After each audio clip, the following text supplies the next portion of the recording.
कुछ YouTube channel ने और कुछ लोगों ने एक कंफ्यूजन खड़ा कर दिया कि 100 मीटर का अर्थ होगा टॉप के 100 मीटर। ऐसा नहीं है। उसका जो बेस स्ट्रक्चर है, जो पर्वत का बेस स्ट्रक्चर है, अगर वो जमीन के अंदर भी 20 मीटर है, वहां से लेके 100 मीटर तक प्रोटेक्शन है। तो जो 100 मीटर का प्रोटेक्शन है, जो लोगों ने कंफ्यूजन करा है कि मतलब ऊपर का 100 मीटर है, नीचे खुदाई कर सकेंगे, वो नहीं है। मैं आपको फिर क्लियर कर रहा हूं। 100 मीटर का अर्थ है टॉप 100 मीटर से बॉटम के अंदर तक जो उसका पूरा फैलाव है। पहाड़ी तो ऐसे होती है, तो उसका बॉटम तो बड़ा होता है। जहां तक उसका बॉटम जाएगा वहां से लेके 100 मीटर तक प्रोटेक्शन है।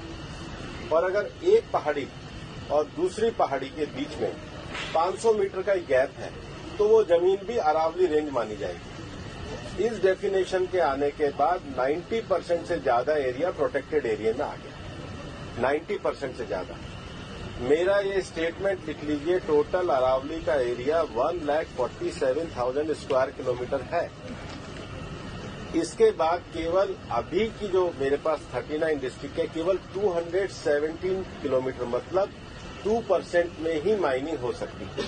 और वो भी हर तरीके से नहीं हो सकती। उसके लिए भी सुप्रीम कोर्ट ने डायरेक्शन दिया है कि आपने जैसे सारंडा और झारखंड में एक पूरा पहले माइनिंग प्लान बनाया है, वो प्लान तैयार करिए।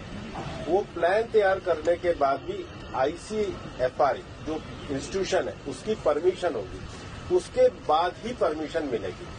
दिल्ली में कोई भी माइनिंग अलाउ ही नहीं है, ना होगी। मैं फिर दोहरा रहा हूं, दिल्ली के अरावली हिल्स में माइंस पूरी तरीके से बैन है। अरावली में लगभग 20 से ज्यादा फॉरेस्ट रिजर्व प्रोटेक्टेड एरिया वो एज इट इज रहेंगे। तो reserve area, protected area, even 100 metre भी पहले क्या होता था, जो लोगों ने करा था कि टॉप को छोड़ के नीचे खुदाई करते थे, तो वो एक तरीके से उसके चारों तरफ करते थे। अब वो भी नहीं कर सकेंगे। तो मुझे लगता है सुप्रीम कोर्ट ने जो निर्णय दिया है, ministry of environment, survey of India, geological survey of India और जियोलॉजिकल सर्वे ऑफ इंडिया में जो इंटरनेशनल स्टैंडर्ड है रिचर्ड मार्की, उसको दिया। उसके बाद भी मामला सुप्रीम कोर्ट में है। हम पूरी तरीके से सहयोग करने के लिए तैयार हैं। पिछले 2 साल से लगातार स्वयं प्रधानमंत्री जी ने अरावली में वृक्षारोपण किया है। ये सरकार पिछले 2 साल से ग्रीन अरावली का मूवमेंट चला रही है।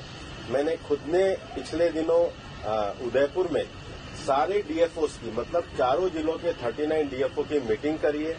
हम हर डिस्ट्रिक्ट में अरावली की नेटिव स्पीशीज का एक नर्सरी लगा रहे हैं। हम ग्रीन अरावली के लिए प्रतिबद्ध हैं। ये एक झूठ फैलाया जा रहा है। और सबसे बड़ी बात है कि ये जो रिपोर्ट है, ये 2006 से राजस्थान में ऑलरेडी लागू है।